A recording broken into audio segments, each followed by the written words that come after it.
Hi welcome back maths Naresh ఈ class ఇవాళ engineering first year semester 2కి సంబంధించిన M2లోని differential equations and vector calculus అనే పేపర్ టైటిల్ నుంచి యూనిట్ 3 పార్షియల్ డిఫరెన్షియేషన్ దానికి సంబంధించిన ప్రాబ్లమ్ని డిస్కస్ చేద్దాం. ఓకే, మరి solve mz minus ny into P plus nx minus lz into Q is equal to ly minus mx.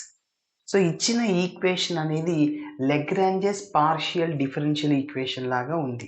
So ఎలా ఉందంటే చూడండి, capital P into small p capital Q into small q is equal to r. So ఇలా ఉంటే ఇచ్చిన equation దాన్ని Lagrange's partial differential equation అని చెప్పచ్చు. Okay, yes. మరి ఈ మెథడ్ని ఎలా సాల్వ్ చేయాలి అంటే, general solution to the given equation is equation 1 అంటే given equation, దానికి జనరల్ సొల్యూషన్ ఏంటంటే phi of c1, c2 is equal to 0. అయితే ఇక్కడ మనము c1ని కనుక్కోవాలి, అదేవిధంగా c2ని కనుక్కోవాలి. మనం ఇన్ జనరల్గా ఇంటిగ్రేషన్ చేసిన తర్వాత c1 యాడ్ చేస్తాం కదా, సో ఆ c1ని కనుక్కోవాలి. అదేవిధంగా c2 కూడా అదే విధంగా కనుక్కుంటాం. ఓకే, ఇంటిగ్రేషన్ చేసిన తర్వాత c2ని యాడ్ చేస్తాం కదా, సో అట్లా వస్తుంది. ఓకే, మరి ఇక్కడ మనం మెథడ్ ఆఫ్ గ్రూపింగ్ని ఉపయోగించాలా లేకుంటే మెథడ్ ఆఫ్ మల్టిప్లైస్ని ఉపయోగించాలా అనేది మీరు గమనిస్తే మెథడ్ ఆఫ్ గ్రూపింగ్ని ఉపయోగించలేము. ఎందుకంటే చూడండి, మన ఇచ్చిన ఈక్వేషన్ ఇలా రాసుకోవాలి, dx by capital P dy by capital Q is equal to dz by capital R. ఇక్కడ క్యాపిటల్ PQR అంటే స్మాల్ p కోఎఫిషియంట్, ఇదంతా capital P, small q coefficient capital Q, ఇదంతా. సో ఇది R అనమాట. మీరు గమనిస్తే dx by mz minus ny is equal to dy by nx minus lz. మీరు గమనిస్తే న్యూమరేటర్లో dx dy ఉంది, డినామినేటర్లో z వేరియబుల్ ఉంది, కాబట్టి integration చేయలేమన్నమాట.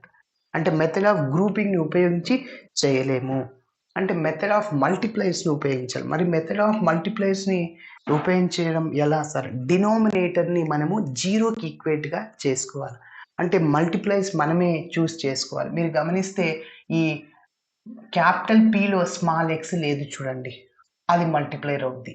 So small q coefficient capital Q, ఇందులో y లేదు చూడండి, నెక్స్ట్ ఇక్కడ z లేదు చూడండి, కాబట్టి xyz are multiplies of the equation 1 అని చెప్పచ్చు. అంటే డినామినేటర్ 0 అవుద్ది. ఓకే, చెక్ చేద్దాం మళ్ళీ. అదేవిధంగా ఇంకొక మల్టిప్లైర్, సో మీరు గమనిస్తే ఇక్కడ n ఉంది, l లేదు. మీరు గమనిస్తే ఇక్కడ l ఉంది, m లేదు.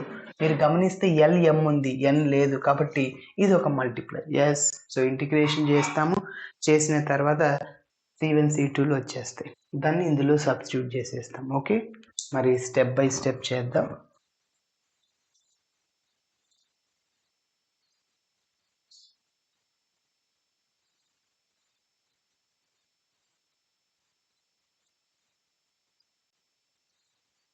ఓకే, సో ఫస్ట్ ఇచ్చిన ఈక్వేషన్ రాస్తున్నాను. Given equation is or given partial differential equation is PDE is ఏంటి, mz minus ny into p plus nx minus lz into q is equal to ly minus mx. So that is taking as number 1. This is in the form of capital P into small p plus capital Q into small q is equal to capital R. అదే రాస్తున్నా. This is in the form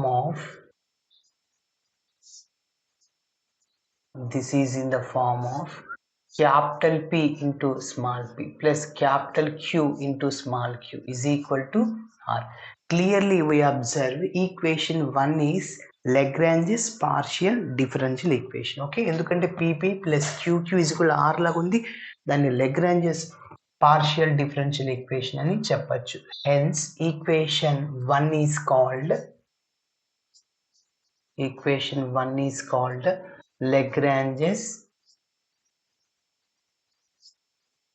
partial differential equation. Okay, అయితే ఇక్కడ మనము capital P ఏంటి, capital Q, capital R అవి ఏంటనేది ఒకసారి చూడండి. Small p coefficient capital P. So here అవి అవసరం వస్తాయి. Capital P is equal to mz minus ny. అదేవిధంగా capital Q is equal to nx minus lz. అదేవిధంగా capital R is equal to ly minus mx. ly minus mx. Okay, yes. ఇప్పుడు మనం equation 1కి subsidiary equation are auxiliary equation ఏంటో రాద్దాం. The subsidiary equations of 1 or the subsidiary equations of 1 or 1కి subsidiary equation ఏంటంటే dx by capital P is equal to dy by capital Q is equal to dz by capital R.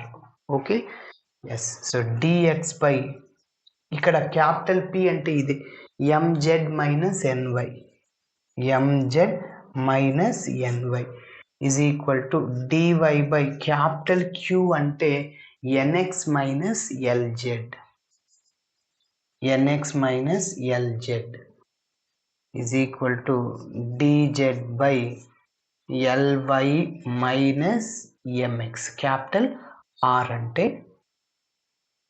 Okay, yes. So ఇప్పుడు మనం ఏం చేయాలంటే method of గ్రూపింగ్ని ఉపయోగించుకోవచ్చా అంటే ఈ రెండింటిని ఈక్వేట్ చేసుకుంటే మనకి ఇక్కడ dx dy ఉంది న్యూమరేటర్, ఇక్కడ డినామినేటర్ z ఉంది, ఇంటిగ్రేషన్ చేయలేము.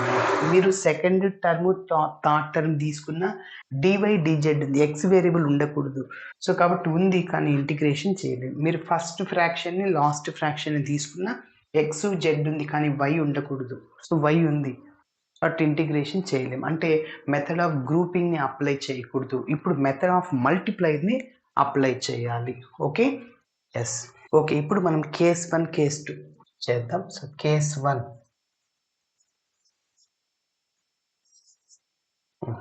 సో ఇచ్చిన మనం సబ్సిడరీ ఈక్వేషన్ రాసాం కదా, అది రాసుకుంటాం. So dx by mz minus ny, mz minus ny is equal to dy by nx minus lz. అదేవిధంగా dz by ly minus mx. Okay, ఇప్పుడు డినామినేటర్ని 0 చేయాలని చెప్పాను. ఈజ్ ఈక్వల్ టు నేనేం చెప్పాను, మల్టిప్లైర్స్ ఏం తీసుకోవాలి, X Y Z are multipliers because denominator becomes 0, denominator 0 అయిపోతుంది. Okay, X dx plus why DY plus Z DZ. Okay, yes. ఇప్పుడు మనం డినామినేటర్లో ఉన్న టర్మ్స్ని ఎక్స్తో మల్టిప్లై చేసి మిగిలిన వాటన్నిటిని యాడ్ చేస్తాం. Okay, so x into mz minus ny plus y into nx minus lz plus z into ly minus mx. Okay, మరి ఇప్పుడు denominator 0 అవుతుందేమో చూద్దాం. సో న్యూమరేటర్ని అలానే రాస్తున్నాను, X dx plus why DY plus Z DZ divided by ఎక్స్తో 2 టర్మ్స్ని, వైతో 2 టర్మ్స్ని, జెడ్తో 2 టర్మ్స్ని మల్టిప్లై చేయండి. X into MZ. Okay, minus ఎందుకు, ఇక్కడ ప్లస్ ఇక్కడ మైనస్ ఉంది, plus into minus minus X NY. Okay, వైతో మల్టిప్లై చేయండి ఎన్ఎక్స్ని, వై ఎన్ఎక్స్, వైతో మల్టిప్లై చేయండి ఎల్జెడ్ని, plus into minus minus Y LZ, జెడ్తో మల్టిప్లై చేయండి 2 టర్మ్స్ని Z LY minus Z MX.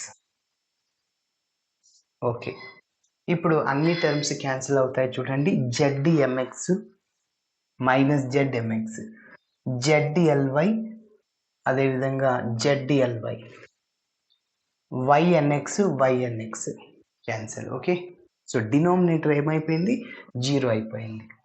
So X dx plus why DY plus Z DZ divided by 0. Yes, ఇక లెఫ్ట్ సైడ్లో ఈ టర్మ్ ఉంటుంది dx by mz minus ny is equal to dy by nx minus lz dz by ly minus mx. Okay, ఇప్పుడు డినామినేటర్లో ఇక్కడ 0 ఉంది కదా, so left సైడ్కి వెళ్తే మల్టిప్లైర్ అవుద్ది 0 ఇంటూ ఎనీథింగ్ 0, ఎందుకంటే ఈ మొత్తం దీన్ని ఇలా రాసుకున్నాం. ఓకే, కాబట్టి సో 0 ఇంటూ ఎనీథింగ్ మొత్తం 0 అయిపోతుంది. సో ఇక్కడ ఈ న్యూమరేటర్లో ఉన్న వాల్యూ 0 అయిపోద్ది. ఓకే, సో అంటే 0కి ఈక్వేట్ అవుతుంది. దేర్ఫోర్ ఎక్స్ డిఎక్స్ ఇక్కడ నోట్ చేస్తున్నా, x dx plus why DY plus Z dz is equal to 0. ఇవి వేరియబుల్ సపరబుల్లోనే ఉన్నాయి. అంటే డిఎక్స్ పక్కన ఎక్స్ వేరియబుల్ ఉంది, ఎక్స్ వేరియబుల్ ఉండనక్కర్లేదు, కాన్స్టెంట్ కూడా ఉండొచ్చు, అంటే 2 3 2 డిఎక్స్ అట్లా. ఓకే, కానీ వై మాత్రం ఉండకూడదు డిఎక్స్ పక్కన, సో అప్పుడు ఇంటిగ్రేషన్ చేయలేం. ఎస్, వై పక్కన ఎక్స్ వేరియబుల్ ఉండకూడదు, సో ఇంటిగ్రేషన్ చేయలేం. So on integration we get yes చెప్పండి. So integral X dx plus integral Y DY plus integral Z dz is equal to 0. Integral X dx ఇక్కడ ఏం లేదంటే 1 ఉంటుంది, ఏం లేదంటే ఇక్కడ Y Z power 1. So integral X power N DX X power N plus 1 by N plus 1, అంటే X power 1 plus 1 by 1 plus 1, అంటే x square by 2 y square by 2 z square by 2 is equal to integration చేసిన తర్వాత C1 అనే arbitrary కాన్స్టెంట్ని add చేస్తాం కదా. Yes, మన convenience కోసం C1 by 2 రాస్తుంది. C1 is very small value. For example C1 0 point something, అప్పుడు 1/2 ఇంటూ C1 అంటే 0 పాయింట్ సంథింగ్, 1/2 రాసాను, C1 అంటే 0 point something, so 0 point something into 1/2 అంటే 0 పాయింట్ సంథింగ్. కాబట్టి మీరు C1/2 రాసిన ప్రాబ్లం ఏం లేదు, ఎందుకంటే డినామినేటర్లో ఉన్న అన్ని క్యాన్సిల్ అయిపోతాయి కాబట్టి C1/2 రాశాను. So x square plus y square plus z square is equal to C1. Okay, C1 వచ్చింది, ఇక్కడ నోట్ చేసేద్దాం.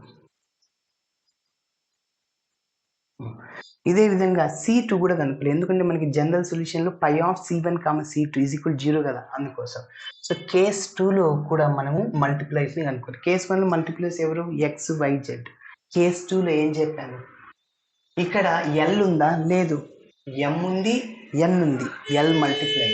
ఇక్కడ ఎం ఉందా, లేదు, సో ఎల్ ఎన్ ఉంది. ఇక్కడ ఎన్ ఉందా అంటే ఇచ్చిన ప్రాబ్లంలో లేదు, ఆర్ రైట్ సైడ్లో ఆర్లో ఇందులో ఎన్ ఉందని లేదు, కాబట్టి ఎల్ఎంఎన్ మల్టిప్లైర్స్ ఎల్డిఎక్స్ ప్లస్ ఎండివై ప్లస్ ఎన్డిజెడ్.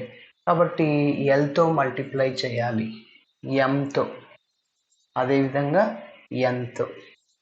ఓకే, న్యూమరేటర్ని అలానే రాస్తున్న ఎల్డిఎక్స్ ప్లస్ ఎండివై ప్లస్ ఎన్డిజెడ్.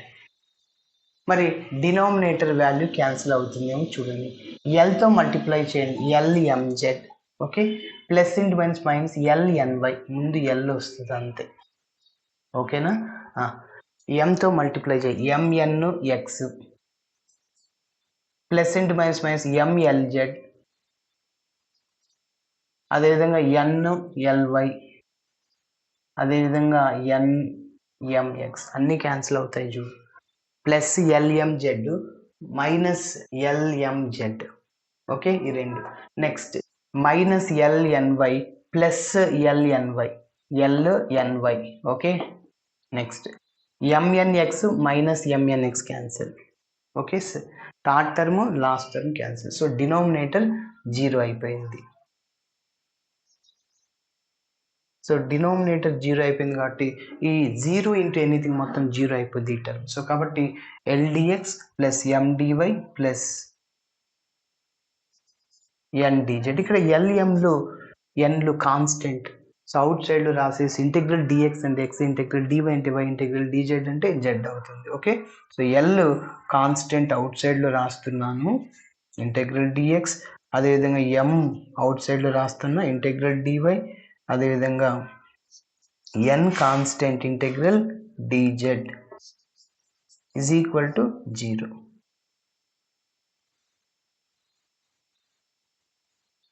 ఎస్, మీరు గమనిస్తే ఇంటెగ్రల్ డిఎక్స్ అంటే ఎక్స్ అయిపోతుంది, ఇంటెగ్రల్ డివై అంటే వై, ఇంటెగ్రల్ డిజెడ్ అంటే జెడ్ అయిపోతుంది. So is equal to C2. Integration చేసిన తర్వాత C2 అనే ఆర్బిటరీ కాన్స్టెంట్ని యాడ్ చేయాలి. ఎస్, ఇంకా solution రాసేద్దాం.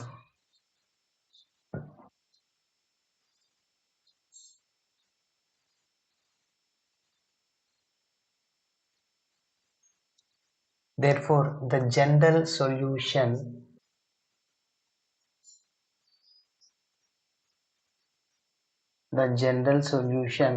of equation 1 is, so ఏంటి formula, pi of C1 comma C2 is equal to 0. So pi of C1 అంటే x square plus y square plus z square, C2 అంటే l x plus m y plus n z, so is equal to 0. Yes, ఇలా చేయాలి. Okay, thanks for watching my video. Video నచ్చితే ఖచ్చితంగా మీ friends కూడా share చేయండి. Bye.